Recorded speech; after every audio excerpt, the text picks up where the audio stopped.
Galeer, the kings of the ring. Dropkick the Commute, we're just getting started still. MrGaleer's.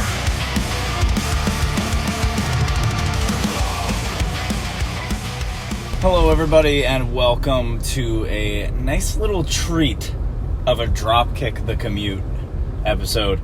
Mufasi and I recorded it earlier today, but I can't remember if I stated in the episode that I did attend Monday Night Raw, August 26th, 2024. What a great time to be at Raw. What a wonderful time. I went with my good friend Jake Impact, who we hope to have on the show at some point in the future. Good friend of ours, good friend of the podcast. The only difference between this and a regular episode is it is currently 12:34 a.m. I just dropped Jake off at his house, and I got a 40-minute drive home. So we're going to use this time to reflect on what was, in my opinion, one of the better episodes of Raw. And, there might be a little bit of bias there because I was there live.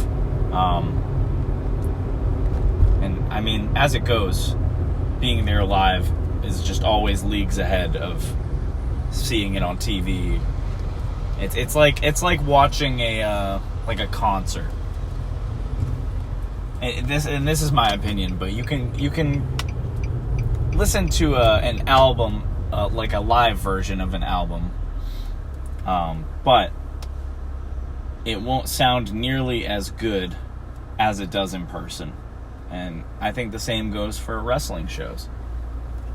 The show went to 11 as Raw does, but the thing is we were heading out to the parking garage, and we just so happened to get caught kind of like in the crossfire of people saying bye to all the wrestlers leaving in their rental cars. So we decided to stick around and just hang out and see. But no, it was overall a very good show. We went to the Amica Mutual Pavilion in Providence, formerly known as the Dunkin' Donuts Center. It was a very nice treat. And I think the last time I was at Dunkin' Donuts Center was also the last time I was at Raw, back in late 2021. I remember the episode vaguely. I remember they did Damian Priest versus T-Bar, who most know now as Dijak. They had like an Extreme Rules match or something of that sort. Big E was champion. He had a match with Seth Rollins for the title. They did Becky Lynch versus Bianca Belair for the title as well. 2021 was definitely a different time for WWE, and I can tell you with full confidence it was nowhere nearly as good as it is now. But let's get into this card. Like I said, I have 40 minutes. So, there's a good amount to cover, I'd say. Also, I want to mention, we had very good seats, which I was not expecting. Based on the chart, it looked like we were just kind of going to get seats that were very high up, but Dunkin' Donuts Center, or Amp Arena, they're like nosebleeds, quote unquote, are a little more level with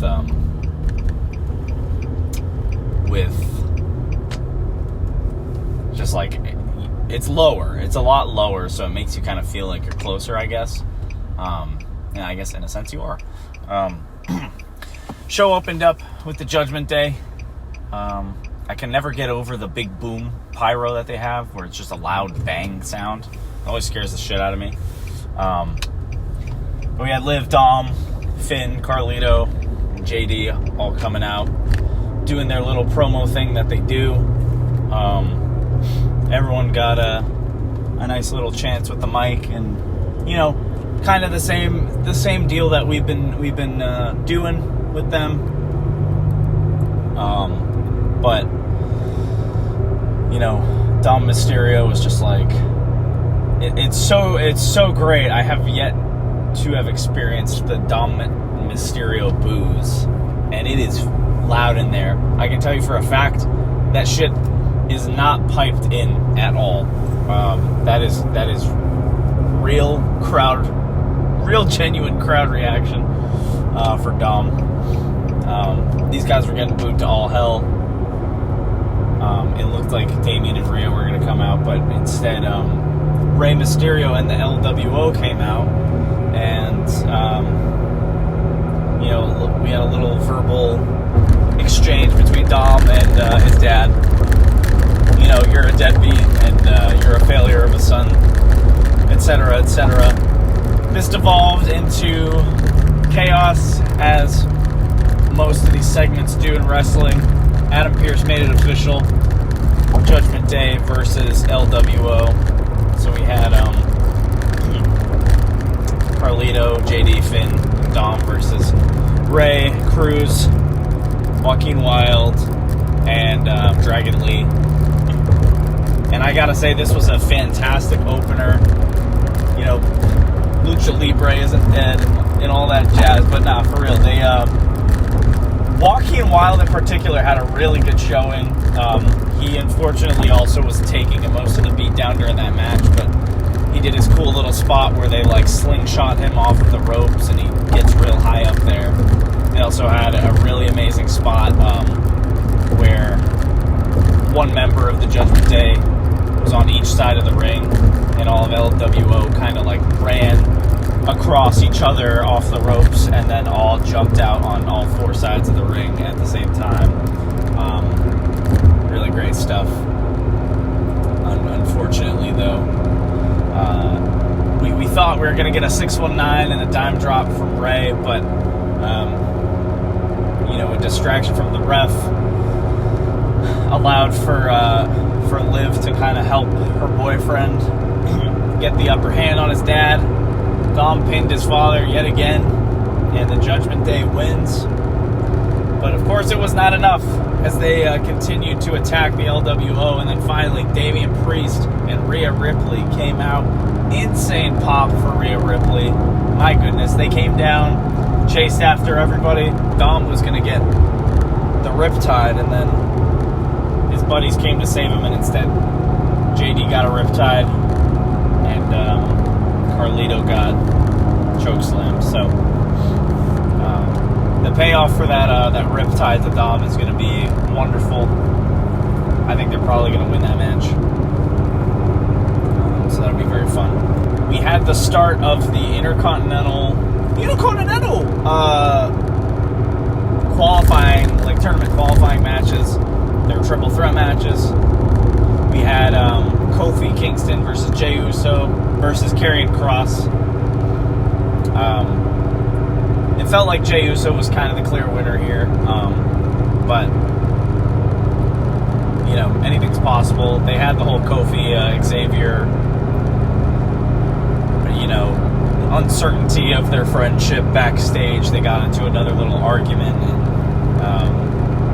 he's really mad that he tagged Odyssey Jones instead of Xavier Woods last week. But in my head immediately I was like, okay, have Kofi win one match and Xavier win the other match, and then they can face each other, and then this gets really juicy. But it is for the Intercontinental Championship, so I kind of expected Jay was going to get that push again to kind of keep him relevant. But what I didn't expect was the result of the second triple threat match. It was Pete Dunne versus The Miz versus Xavier Woods, and I really have to hand it to them. This was my match of the night. I did not think that Miz and Xavier Woods could hang with Pete Dunne. Very clearly they can, and I know they're all great wrestlers. Otherwise, they would not be in the position that they're in. Pete Dunne, one of my favorite wrestlers of all time, unexpectedly, in my opinion, got the win. But I really thought Sheamus was going to come out and ruin it for him, since they've been feuding. Or even better, I'd say, Trick Williams could have come out and ruined that for Pete Dunne. But Pete Dunne looked great. Xavier Woods looked great. Miz looked great. They had a great little intro to the match. They just kept it interesting the whole time, really. There was one point where Pete Dunne had the Miz. Pete Dunne had one of them in a like a label lock type submission hold, and then the other one was lying on the ground. And whoever was in the submission hold, I can't remember if it was Miz or Woods, reached over and went for the pin. And so there was like a pin happening while a submission hold was happening. Very cool. Pete Dunne doing his usual finger breaking shenanigans.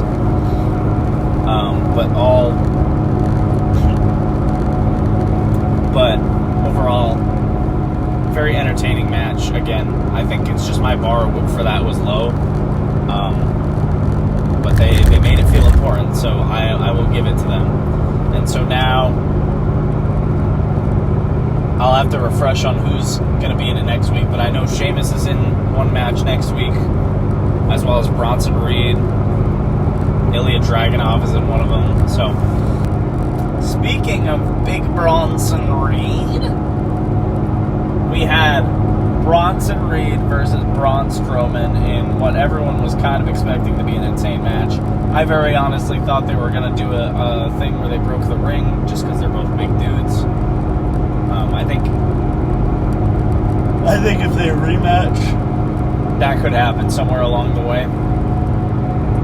But this match, I think it went maybe 10 minutes before it just spilled to the outside.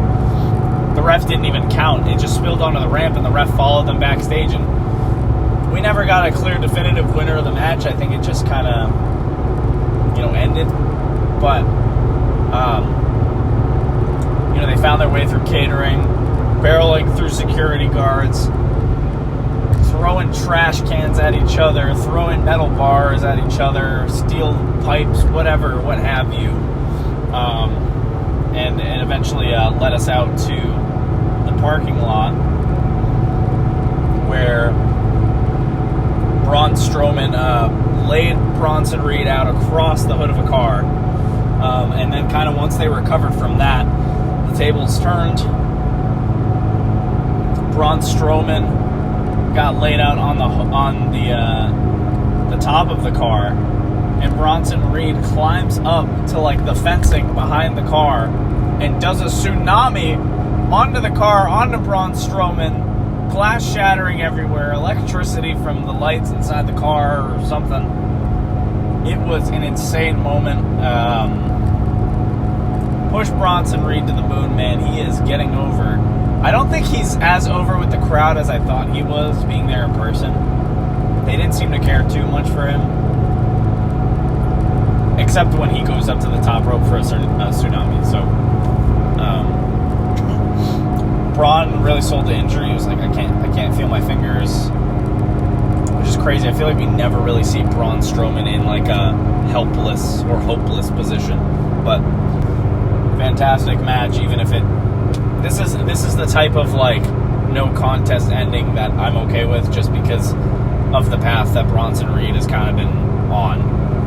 But now he's in that tournament.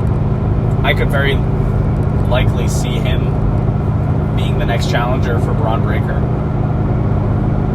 I think that would be really good. Pure Fusion Collective is continuing to get a little bit of a push. While I like the name, I'm not crazy sold on them. They had a match with Damage Control. And, I'm going to be honest, I don't even remember who won. I think it was Damage Control.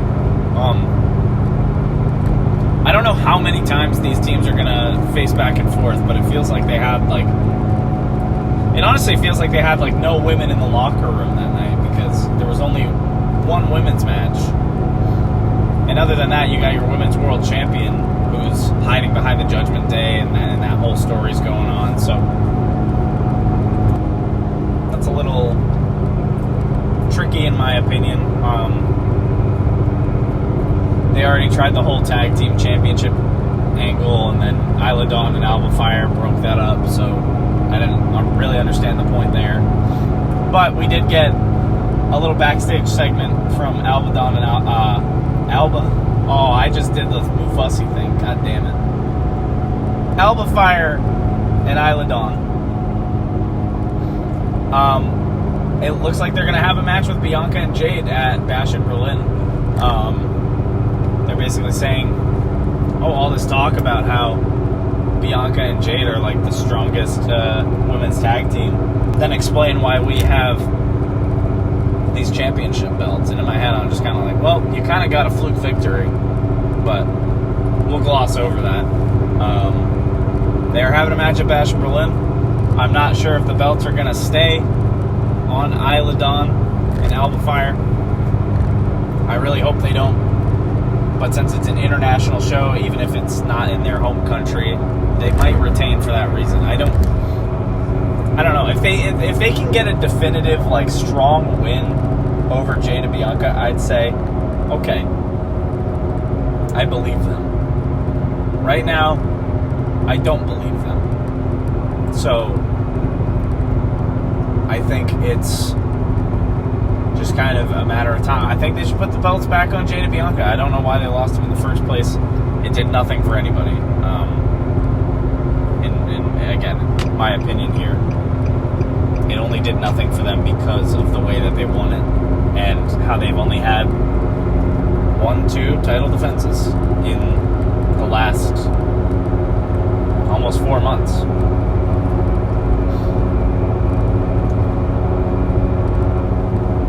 And then we had what I thought was probably the segment I looked forward to the most.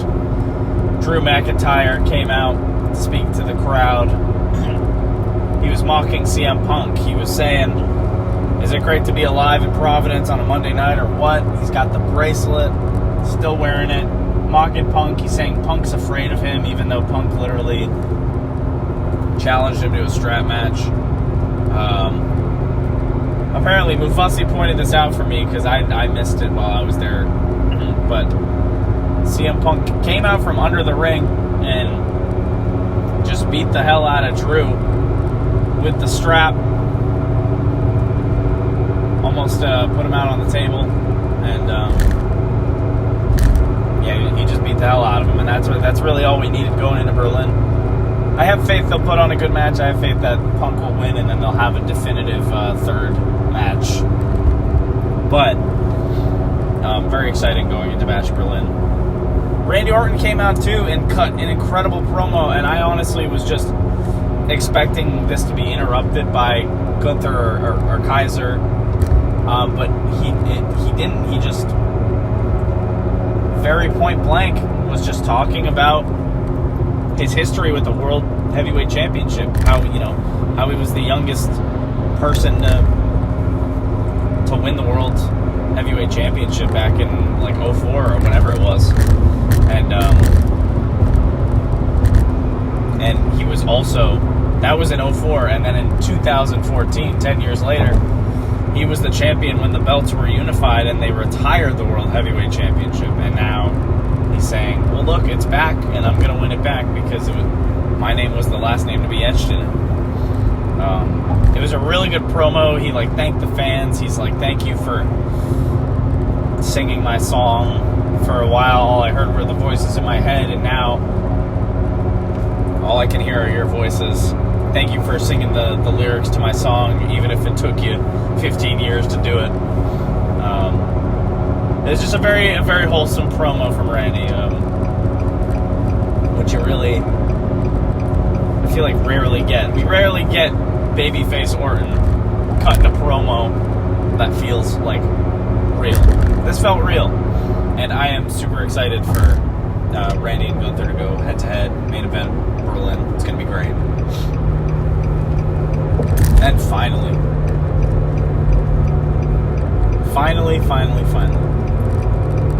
we have Uncle Howdy versus Chad Gable, main event. Amazing show, capped off by this match. Entrance gave me chills. And Uncle Howdy looked great, and I believe this is his first official singles match because I don't think he had one when he was with Bray. Very exciting.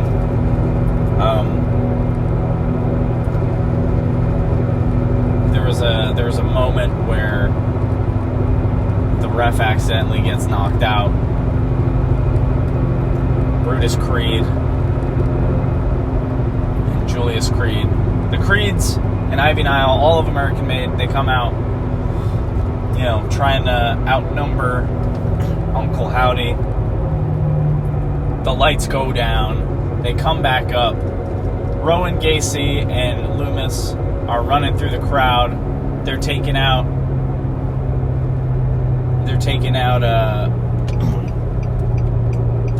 Julius. They're taking out Brutus. Ivy Niles on Eric Rowan's back. He carries her out. It was good to see them, even if it was a short amount of time. But they fought through the crowd. It was great. And Uncle Howdy took Chad Gable onto the announce table. It looked like he was going to do perhaps a Sister Abigail or maybe the Uranagi on the table. Chad reversed it into an angle slam. And my God, the table did not break. It looked so painful. I heard it from up where we were. It was great. But ultimately, in the end, after all that scuffle dies down, Uncle Howdy had no trouble taking Chad Gable into the ring, getting him centered, made sure to have him right in the hard cams, dead center, gave him one final smooch, hit him with the Sister Abigail, and comes out with the win.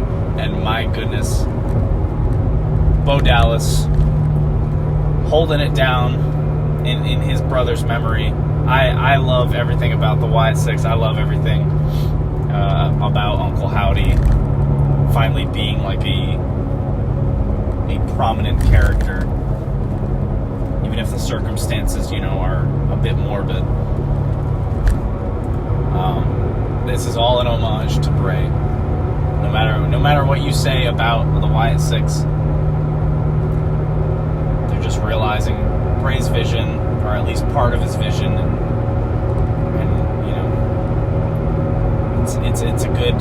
it's all a net positive for not only for the legacy of Bray, but also for the superstars that are involved in the Wyatt Six.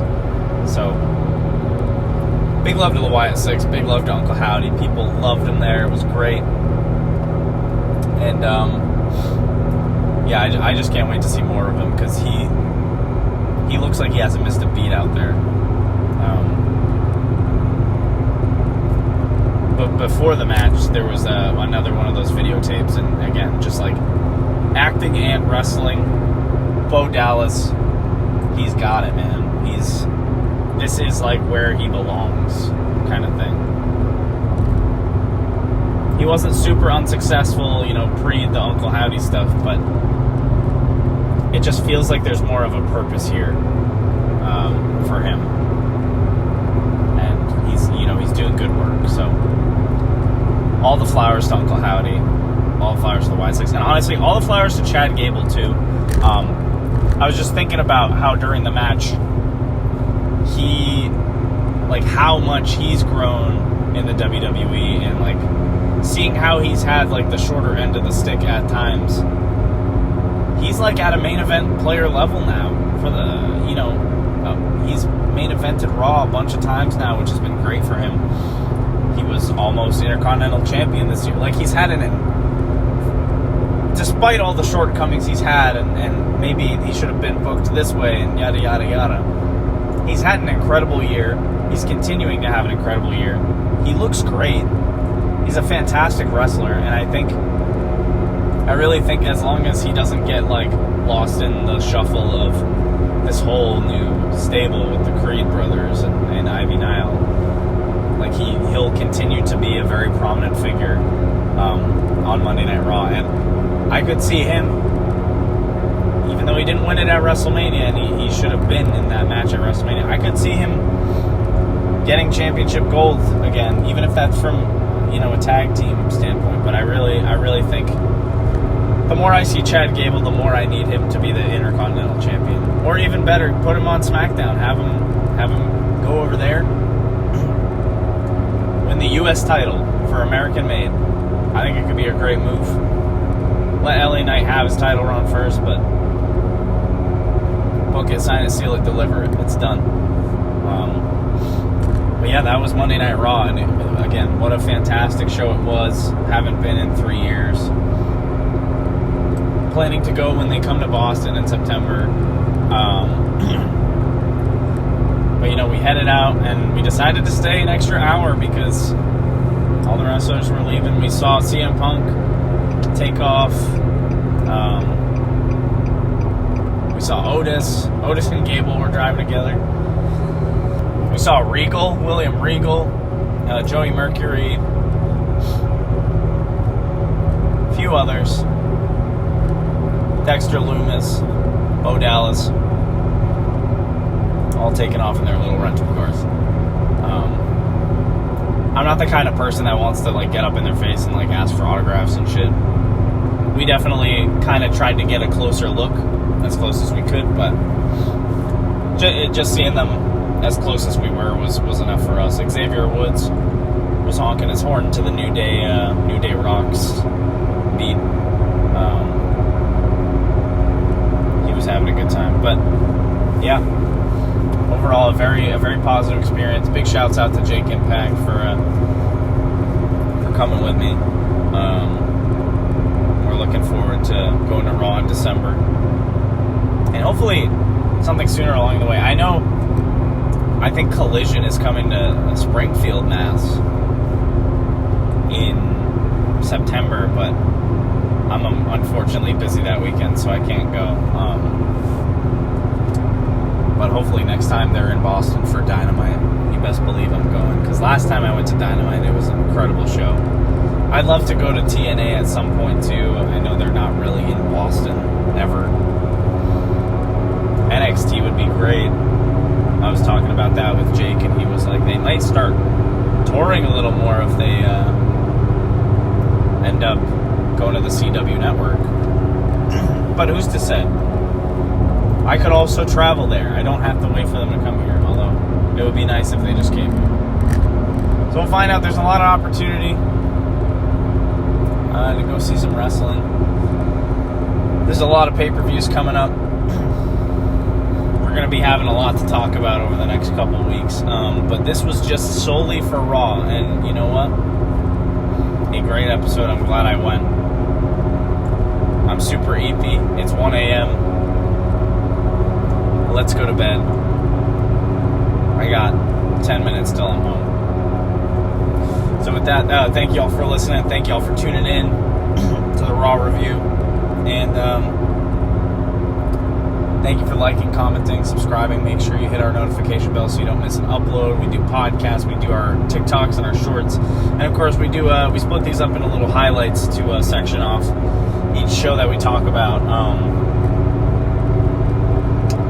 And you can also, if you feel like giving us money, you can donate to the Ko-Fi, link in our bio. If not, you know, your viewership is appreciated regardless, and we are very grateful and blessed to have seen the growth that we've seen over the last couple months. So thank you for that. Thank you for listening, and we'll see you in the next one.